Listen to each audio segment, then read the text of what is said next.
Keep It 100 is brought to you by Slim Jim. Smack into a Slim Jim. La, la, la, la, la, la, la. This is a quote from my haters. Yeah. You got me feeling like the greatest. Yeah. Bitch, I'm about to blow up. Hey. Welcome in to Keep It 100. I'm your host. Bitch, I'm about as to always, blow up. Casey Huckle. For those of you who are joining me for the first time, I will explain to you what Keep It 100 is about. But first, for those of you who are back, have been listening to my show all along, I wanted to explain to you, after I say thank you, that I have created a new introduction here because I'm celebrating Keep It 100's release onto iTunes. Now, let me explain, for those who are new, what this show is all about. Quotes that mean a lot to me. These could be maxims, adages, idioms, truisms, pieces of advice, lyrics, verses, and the like. I created this podcast because I want to celebrate these lines for giving me more perspective on life. Maybe you're thinking, why am I calling this podcast Keep It 100? It comes down to math. For the next year, I'll drop 2 episodes per week, focusing on one quote per episode to celebrate, where I'll delve into its history, including whom it's attributed to, who popularized it if necessary, and the context surrounding the quote if it's available. And lastly, I'll explain what it means to me. You might be wondering about the math. So, 2 episodes a week for a year leaves 104 episodes. Well, just like you, I need 2 weeks of vacation. So for the next year, I'm keeping 100 for you. These lines could be from a speech, the Bible, a song, maybe even from me. So, without further ado, let's get into it. I think I need help. And da-da-da-da-da. Oh. Casey here, and I'm back for more. This is our latest installment of Keep It 100, and I have actually a bunch of quotes from one particular book, or a collection of essays by Ralph Waldo Emerson. The quote is, unfortunately I don't have it memorized. It's a little long, not too long, but here goes. To be yourself in a world that is constantly trying to make you something else is the greatest accomplishment. This quote I maybe came across a couple weeks ago, maybe a month ago now, and I actually haven't recorded an episode in maybe 2 months. I don't know. I do want to fill you in on how I've become more self-reliant, actually. So thanks to Ralph Waldo Emerson, I've grown up a lot at 31 years old. 2019 has been a huge year of recovery for me. The name of since you've been faithful to me for all these episodes, the name of the institution or program I was in was called Cooper Reese, and I'm not there anymore. And I was there at the end of 2018, from October 2018 to July of 2019. So not that long ago, just a few months ago. And my gut was telling me it wasn't helping. My survival instincts were telling me that perfect segue for this quote. And I'll share some other quotes for you after I finish telling you about what I've been through. Cooper Reese is it's a business, actually, where they try to help you recover from a mental illness.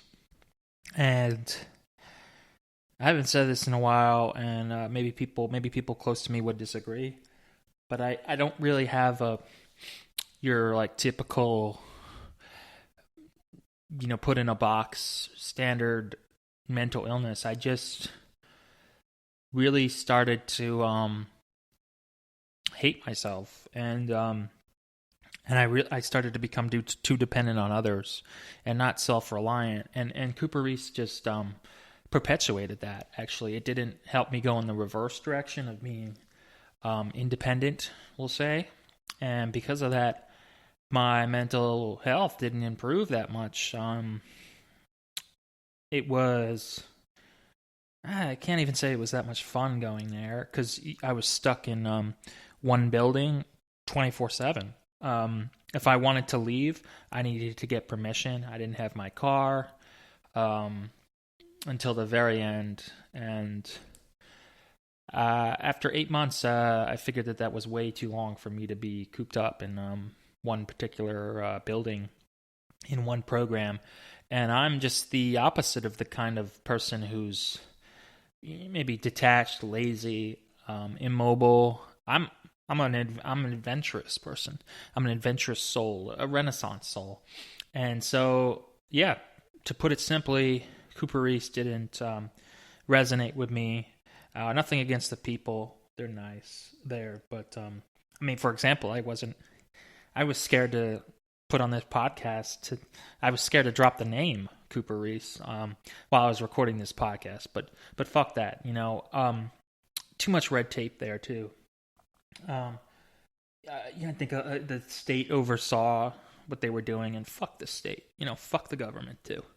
And I think it gets me to my point on Ralph Waldo Emerson. Is really, if you want to be happy, if you want to live a life that your soul agrees with, you got to listen to it. And I lost sight of it for like years.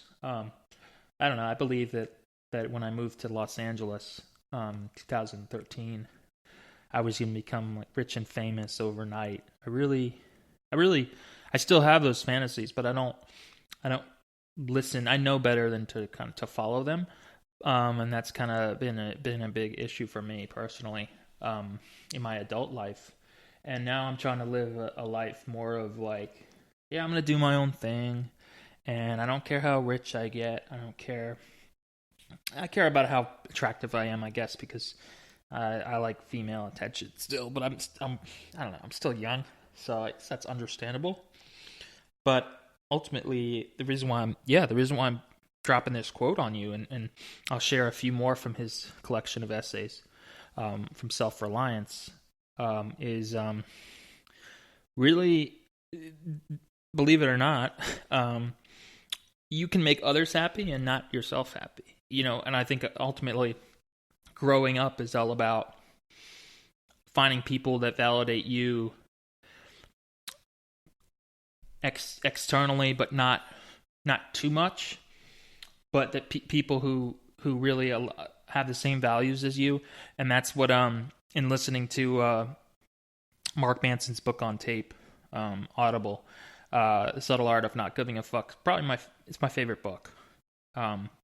He says, you tend to date women who are, or men, what have you tend to date the person that has the same values as you.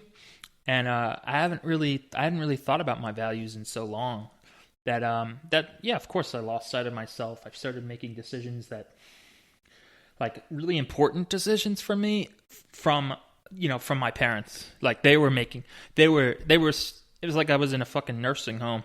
Like I was a handicapped person, and everyone was like making decisions for me. And I could see maybe like, where we're gonna go to eat. Okay, that's not a big deal. But like major decisions, where I was gonna live, who was I gonna live with, not who I was gonna date. Well, they were telling me not to date anyone, and that really conflicted with what I want. And what I want is to live a rich and surprising and fulfilling life. So here we are with Self-Reliance. And I mean, I don't, and the reason why I've been putting off this podcast is because I've moved so much. I left Cooper Reese. I tried to make it to New Orleans to stay with some family friends. They couldn't host me, so I had to go to a psych hospital for a few days. Put on new meds, then taken out of there. Thank God, moved to Princeton very briefly to stay with my parents. I had nowhere else to go. Then they sent me off to Sierra Tucson, which I probably mentioned in this podcast. And then that place really helped because they started, like, it was a more inspirational kind of place than Cooper Reese. So I stayed there for 3.5 weeks and had a lot of therapy, made a lot of close friends. It was really empowering stuff. And then after that was in August, and then into September, I moved to Transcend in Houston, which is where I am now. And I wanted a desk in my room, but they wouldn't allow it. So I'm still restricted. You know, I still have to live according to we'll say the rules of the state. And if you're living on disability and under the rules of the state, then fuck you, man, because that's just you're not really living if that's the case. I think we all want freedom. So here I am in a room, in a vacant room, on a counter. I don't even have a desk here to record my podcast, but I'm back and ready for more. And I've considered, this is according to my Word document on this podcast, I'm 42 episodes in, and I may stop at 50, even though I'm supposed to go to 100, because if I had to guess, no one is listening to this fucking podcast. No one. I assumed it'd be a much bigger success. So, fuck the competition. And I'm going to continue to express myself. I felt like I wasn't able to express myself in the last year and a half. So, fuck that process. But I needed to go to that place to get to this one. And now I'm a lot more self-reliant. So in that vein, I will... And in this part of the house, there's no internet. So I can't... I was looking for more and more for quotes, more specifics on self-reliance, but here's the first page. There's so many good ones, and the irony is, I believe I read this book high school or college. I was an English major, so of course I would definitely stumble on this quote being either in high school or in college. And it's just all about expressing yourself and finding yourself, creating yourself. Here's a few quotes. A friend is a person with whom I may be sincere. Insist on yourself, never imitate.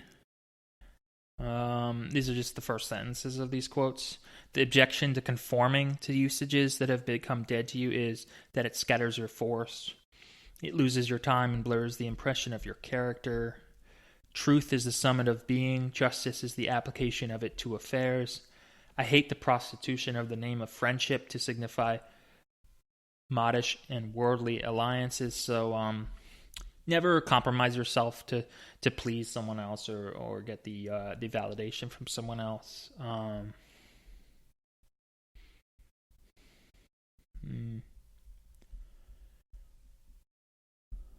Still reading here.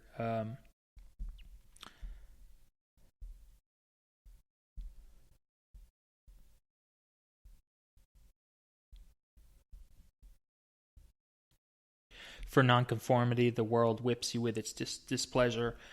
I would say that he's definitely not telling you to be a conformist, or